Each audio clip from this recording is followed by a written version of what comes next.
बिसर गई सब तात पराई। जब ते साध संगत मोह पाई। ना को बैरी नहीं बिगाना। सगल संग हमको बनाई। जो प्रभु कीनो सो भल मानियो। यह सुमत साधु ते पाई। सब में रव रहया प्रभ एको। पेख पेख नानक बिगसाई।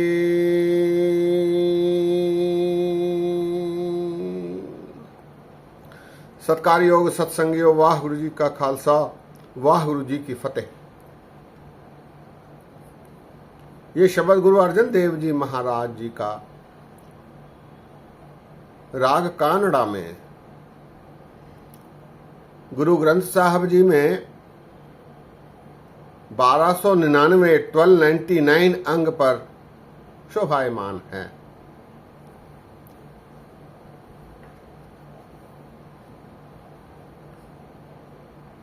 कानड़ा राग में कुल 25 अंगों पर गुरु ग्रंथ साहब जी में वाणी आई है। कानड़ा राग गुरु ग्रंथ साहब जी में 28वां राग है। इस राग में दो गुरुओं की वाणी आई है, गुरु रामदास जी और गुरु अर्जन देव जी।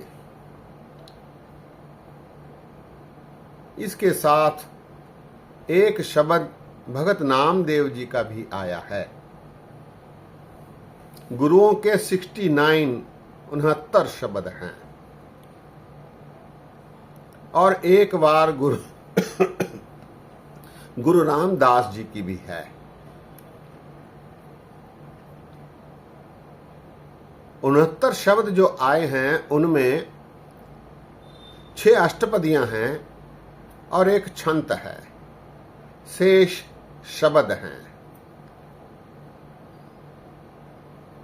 6 अष्टपदियां जो आई हैं गुरु रामदास जी की, उनको सुखमना साहब में शामिल किया गया है। आप जानते हैं सुखमना साहब नामक एक वाणी गुरु सिखों ने बनाई है। 4 रागों में गुरु रामदास जी के जो अष्टपदियां आई हैं उनको मिलाकर 24 अष्टपदियों की एक वाणी सुखमना के रूप में प्रचलित है। सुखमना साहब नट राग, बिलावल राग, कानड़ा राग, कल्याण राग, 4 रागों में गुरु रामदास जी के 6 अष्टपदियां 24 अष्टपदियों की एक वाणी है सुखमना साहब, जो सुखमनी के समान पुरातन सिंह इसे नितने में पढ़ते हैं। कई पुरातन सिंह इसे जबानी पढ़ा करते थे। तो ये 6 अष्टपदियां कानड़ा राग में आई हैं। कानड़ा राग रात में 9 से 12 बजे गाए जाने वाला राग है। ये दक्षिण भारत में इसकी उत्पत्ति हुई है ऐसा माना जाता है। उत्तर भारत में दरबारी कानड़ा के रूप में ये राग प्रसिद्ध है, कानड़ा राग। इस राग में ये शब्द है गुरु अर्जन देव जी महाराज जी का।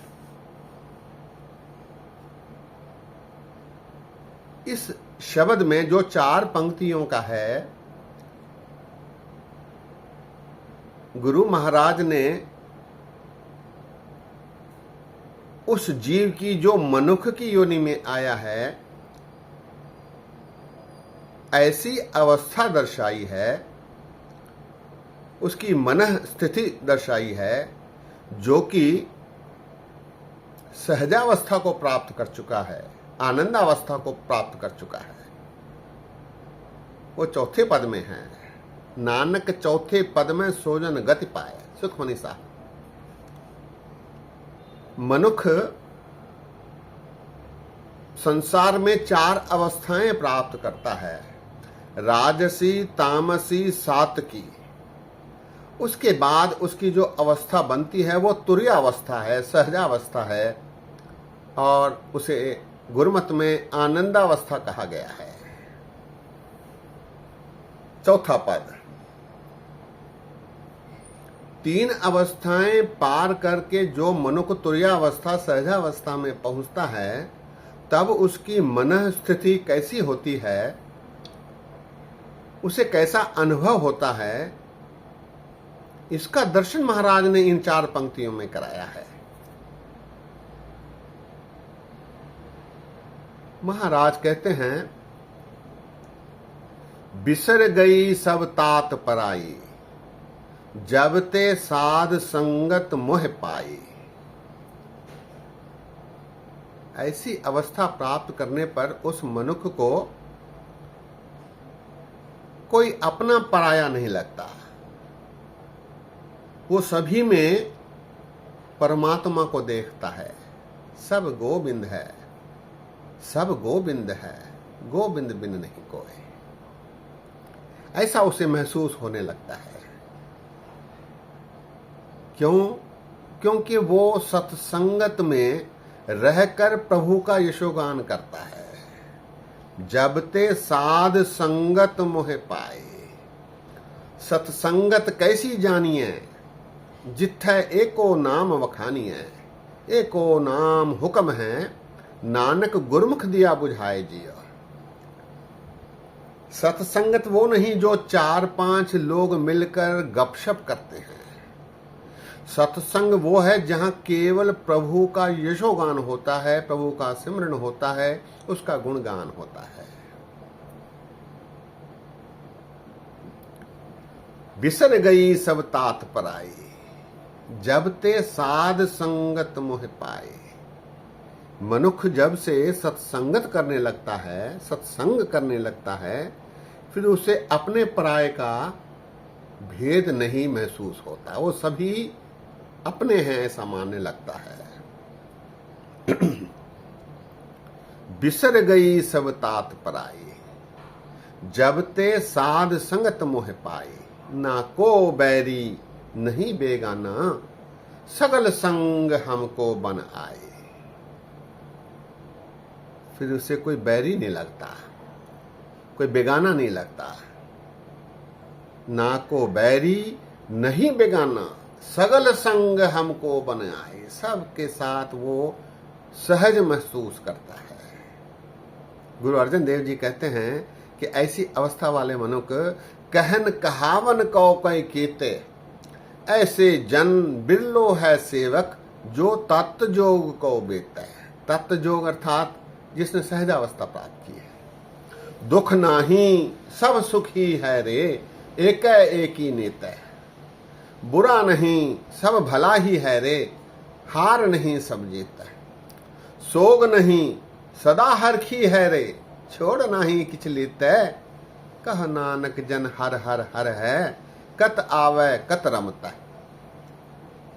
ऐसी परिस्थिति, ऐसी अवस्था उस मनुष्य की हो जाती है जिसने 3 अवस्थाएं पार करके चौथी अवस्था सहजावस्था को प्राप्त कर लिया है।